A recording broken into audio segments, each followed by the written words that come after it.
Buongiorno, benvenuti alla TG Sicilia, le principali notizie. Corruzione, 6 arresti fra politici, funzionari e imprenditori della provincia di Catania.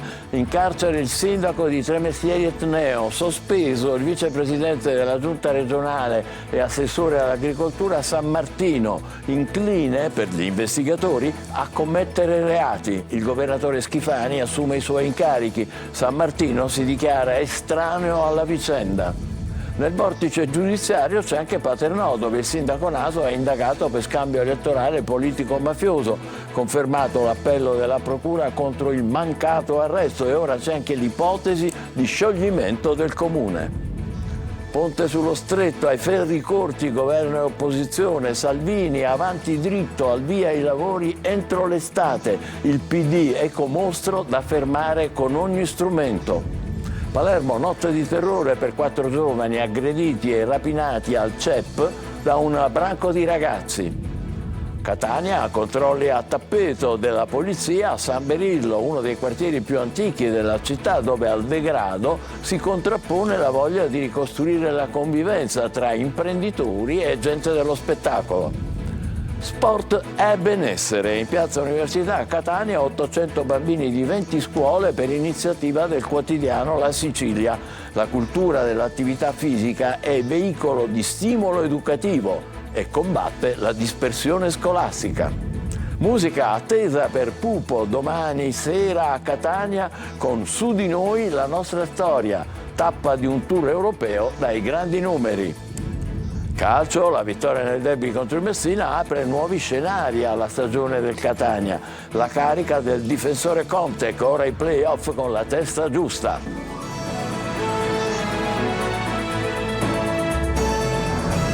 Bentrovati. Mafia e corruzione nel catanese. In carcere il sindaco di Tremestieri Etneo Rando, sospeso per corruzione aggravata, e il vicepresidente della regione San Martino, per la procura incline a commettere reati. 11 le persone coinvolte, 30 indagati tra amministratori e politici. Roberta Lunghi.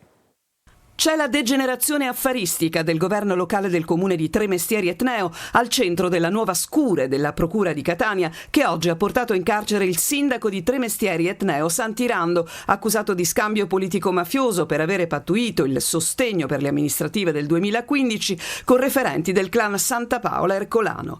Ai domiciliari il consigliere d'opposizione Mario Ronsisvalle, poi alleatosi con Rando, accusato di istigazione alla corruzione. Sospeso per 1 anno dai pubblici uffici il vicepresidente della regione, all'epoca dei fatti deputato regionale Luca San Martino, accusato di corruzione aggravata ma già imputato per voto di scambio in merito alle elezioni europee del 2019 a sostegno della candidata del PD Caterina Chinnici, risultata poi estranea ai fatti.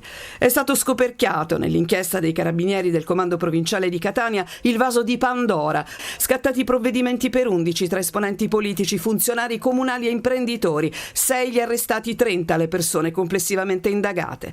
Grazie alle intercettazioni telefoniche ambientali emersi gli incontri per definire in seno a un consiglio comunale di deliberare il non ampliamento del numero delle farmacie. È qui che si lega parte dell'accusa a San Martino, che avrebbe fatto pressione su burocrati regionali e all'ASP per ridurre il numero delle farmacie su Tremestieri, proprio per favorire il farmacista che avrebbe dovuto portare voti, e cioè il consigliere Ronsisvalle, posto ai domiciliari.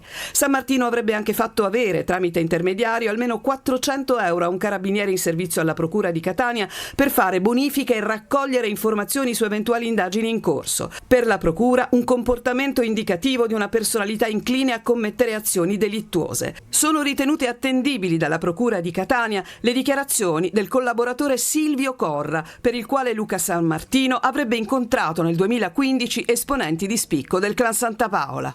Ricostruite dagli investigatori tra il 2018 e il 2021 gli accordi illeciti tra alcuni amministratori del comune di Tremestieri e di elementi vicini alla cosca mafiosa Santa Paola Ercolano, proprio per l'elezione del 2015 del sindaco Santirando, e la pratica di funzionari infedeli nel concedere permessi e assegnare lavori agli imprenditori amici. In mattinata a San Martino, indagato come avete sentito per corruzione e dimessosi dall'incarico di assessore regionale e vicepresidente della regione, ha dichiarato: tengo a sottolineare che non sono coinvolto in ipotesi di reato di mafia né di voto di scambio. Sono sereno, ha detto ancora San Martino, e certo che emergerà la mia totale estraneità ai fatti risalenti a 5 anni fa che con stupore leggo mi vengono contestati. Resto fiducioso nei confronti del lavoro della magistratura. Così San Martino. Nel vortice giudiziario c'è anche il comune di Paternò, dove il sindaco Naso è indagato per scambio elettorale politico-mafioso. Confermato l'appello della procura contro il mancato arresto, e c'è anche l'ipotesi dello scioglimento. Tonino De Mana. La porta del sindaco Naso è chiusa. Chiediamo di incontrarlo, ma dalla sua segreteria ci comunicano che è fuori sede. Non è a Paternò e comunque ha scelto la consegna del silenzio.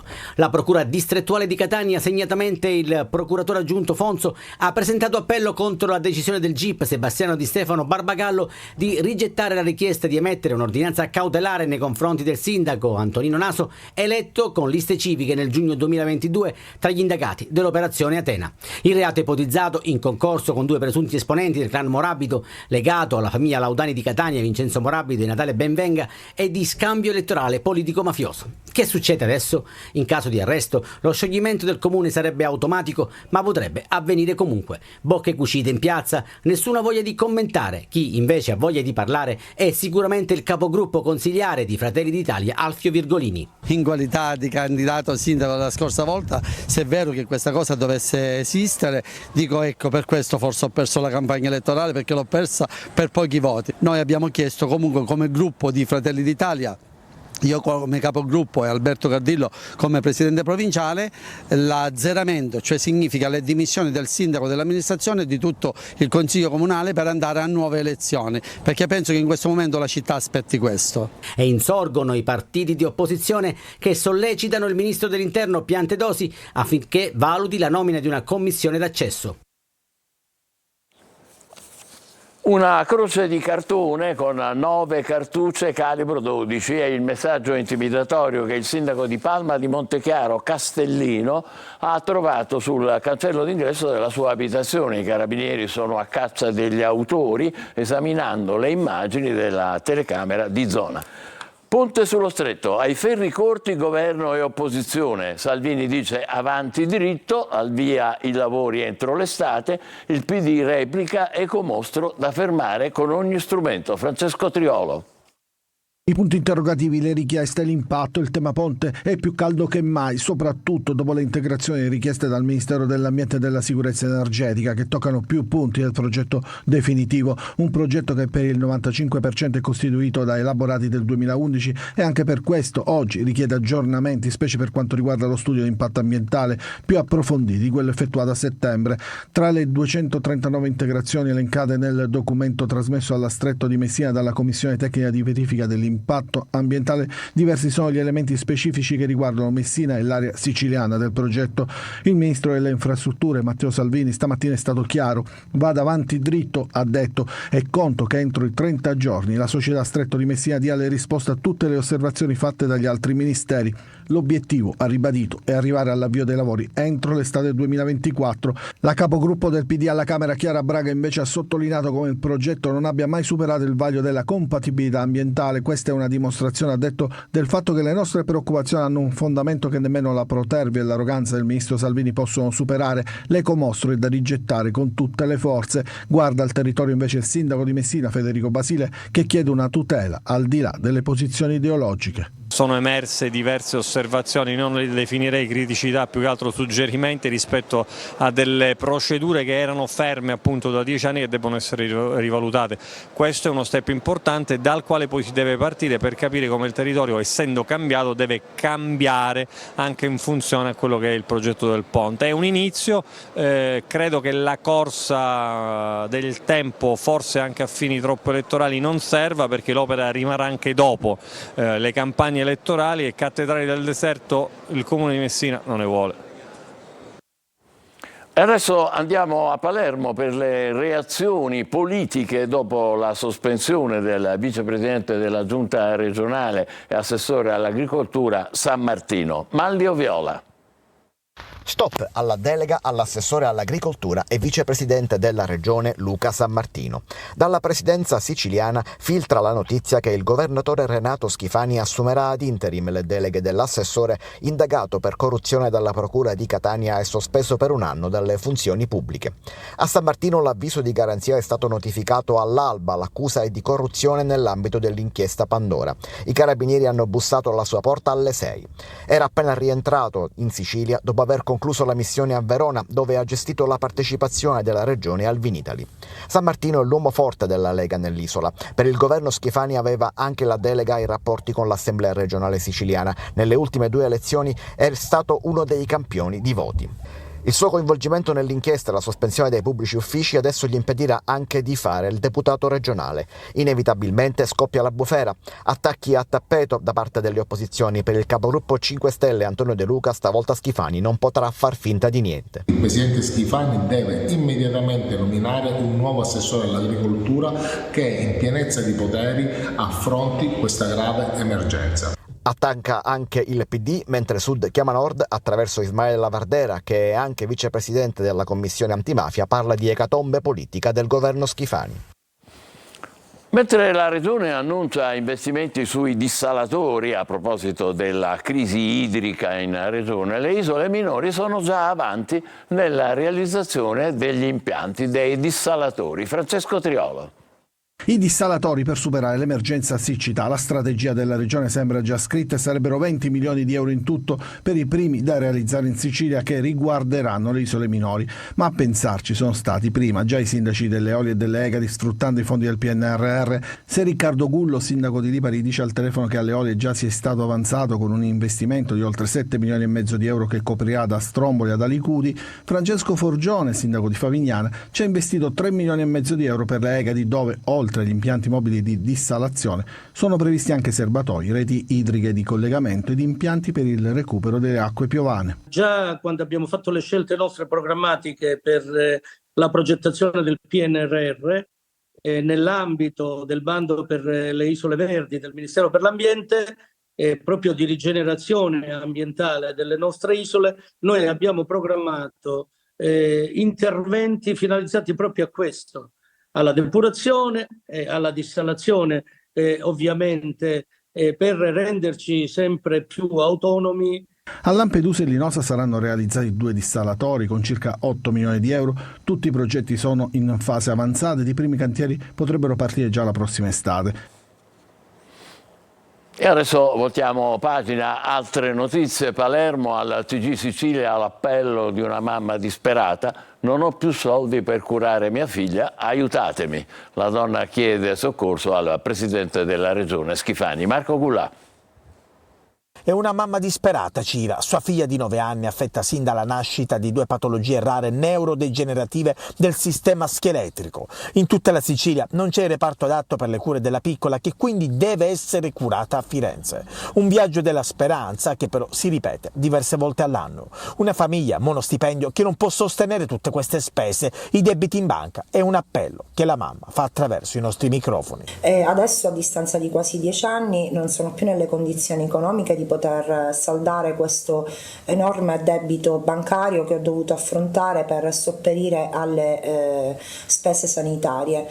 Cira è supportata nella sua battaglia da alcuni esponenti politici. Ha chiesto invano un incontro con il presidente della regione Renato Schifani. Chiede un aiuto economico. Chiedo la possibilità al presidente Schifani che possa ricevermi e nello stesso tempo chiedo alla regione siciliana che possa creare un capitolo di spesa adatto per potermi appunto rimborsare tutte queste somme di denaro che sono state appunto rivolte proprio per sopperire alle gravi necessità sanitarie. La piccola a breve dovrà nuovamente recarsi a Firenze per altre cure, ancora tutto a spese della famiglia Maniscalco. Restiamo a Palermo, cercano di pagare la pizza con soldi falsi e al rifiuto picchiano selvaggiamente il rider e i suoi amici. È successo al CEP del capoluogo Maglio Viola. Tentano di pagare il conto al rider con denaro falso, lui si rifiuta di consegnare pizze e birre per un centinaio di euro e viene aggredito insieme agli amici che lo avevano accompagnato. È successo alle 3 della scorsa notte in piazza del quartiere Ceppa a Palermo. 3 amici avevano accompagnato il rider per l'ultima consegna a tarda ora. Arrivati sul posto, i giovani che avevano ordinato le pizze e le birre hanno cercato di rifilare al rider una banconota falsa e quando il ragazzo si è rifiutato di far finta di non essersene accorto è scattata l'aggressione. Prima gli spintoni, poi l'arrivo dei rinforzi del quartiere, fino a quando una decina di giovani lo hanno gettato a terra e picchiato con calci, pugni e colpi di casco.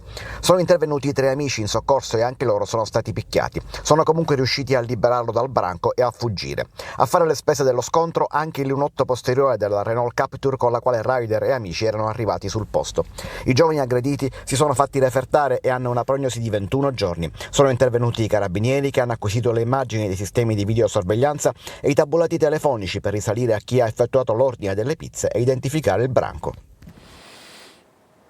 Catania, operazione della polizia contro l'illegalità a San Berillo, controlli su extracomunitari e immobili fatiscenti dove spesso viene nascosta la droga. Intanto la Giunta Trentino ha deciso la rigenerazione di Piazza Turiferro e Via di Prima. Emanuela Corsi. Anche oggi, malgrado la vasta operazione di controllo del territorio da parte della polizia, San Berillo Vecchio mantiene le sue caratteristiche di quartiere tra i più affascinanti e contraddittori di Catania. Un melting pot di razze che convivono tra gli antichi fasti di una città nobile, immigrazione e prostituzione.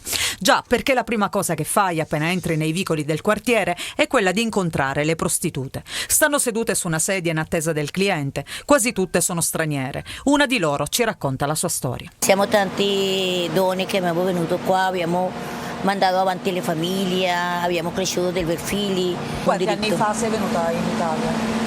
In Italia già sono tanti anni, 35. Oggi è come tanti anni fa quando sei arrivata oppure ci sono meno clienti? Clienti ci sono di meno perché quando hanno iniziato a entrare i ragazzi di Africa, i ragazzi di colore che si sono trasferiti qua, hanno aperto delle porte, allora loro rubano, picchiano. Da tempo qui si è insediata una comunità di extracomunitari che spacciano droga e spesso molestano e derubano turisti e le stesse prostitute.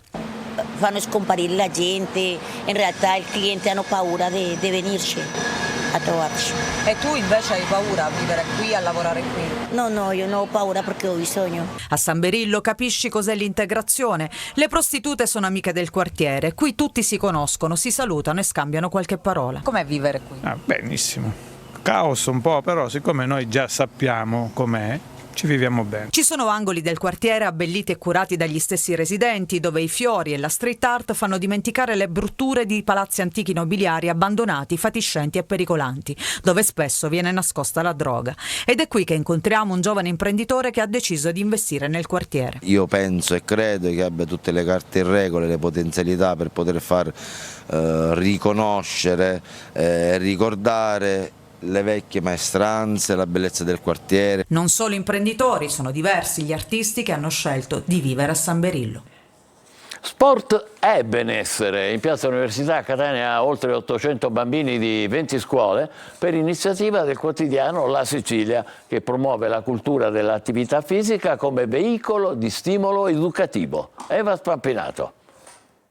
Lo sport che fa bene non solo alla salute, ma anche alla socializzazione, all'amicizia, al rispetto delle regole condivise. E questo è il principale obiettivo dell'iniziativa del quotidiano La Sicilia, arrivata alla 3ª edizione, che oggi ha portato in Piazza Università a Catania oltre 800 bambini di 20 scuole catanesi. Con Sport e Benessere, il quotidiano La Sicilia vuole promuovere la cultura sportiva tra i giovanissimi come veicolo di stimolo educativo, ma anche come alleato contro la dispersione scolastica.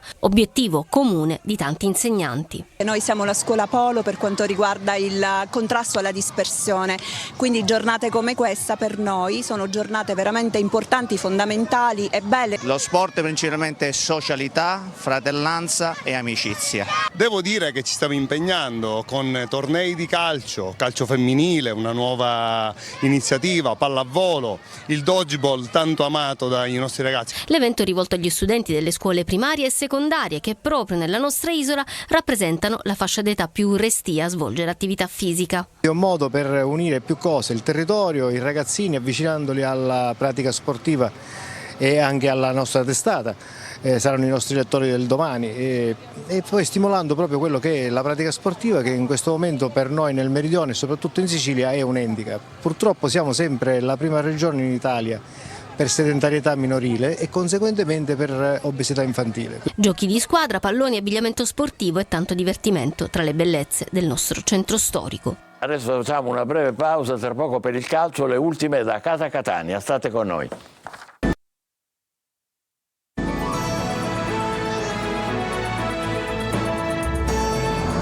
Eccoci insieme con il calcio, la vittoria nel derby contro il Messina apre nuovi scenari per il Catania. Ecco la carica del difensore Conte, ora i play-off con la testa giusta. Tonino De Mana. La vittoria nel derby contro il Messina, che vale doppio per la classifica e per la rivalità tra le due tifoserie, scaccia l'incubo play-out ed apre nuovi scenari per il Catania, che domenica a Sorrento vuole chiudere la pratica salvezza per concentrarsi al resto della stagione. Ed inevitabilmente il pensiero corre ai play-off, come ammette il difensore croato Kontek. Abbiamo adesso tanta opportunità per davanti per andare in play-off con la testa giusta. Il derby è propellente per questo finale di stagione. Quando vinci derby è bellissimo, queste 2 giornate passate bellissime, adesso è iniziata settimana nuova, subito andiamo con la testa per la prossima partita, lasciamo questa partita che abbiamo vinto dietro di noi e prepariamo tutte le cose per domenica. All'entusiasmo di Kontek si contrappongono le brutte notizie che arrivano dall'infermeria e che riguardano il centrocampo. Out Peralta, per lui stagione finita, Zammarini, il cui rientro è previsto per l'ultima di campionato con il Benevento, Teio e Sturaro, che invece sono in dubbio per Sorrento. In difesa, possibile recupero di Monaco.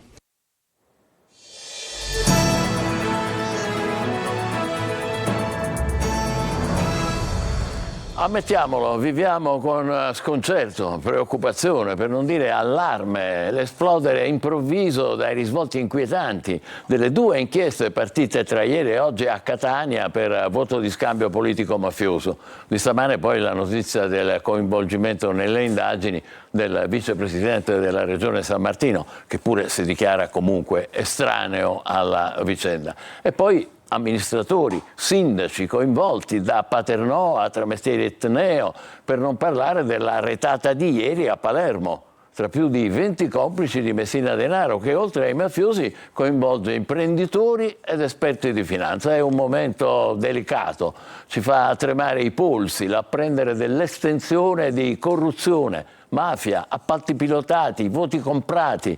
La politica poi risulta colpita in modo preoccupante. Dobbiamo ringraziare gli investigatori che vanno a fondo nella loro azione per l'etica e l'antimafia, ma pur mantenendo saldo il principio della presunzione di innocenza, non possiamo non augurarci che le inchieste facciano chiarezza e restituiscano trasparenza e pulizia anche dove più forti appaiono le infiltrazioni della corruzione e dell'illegalità.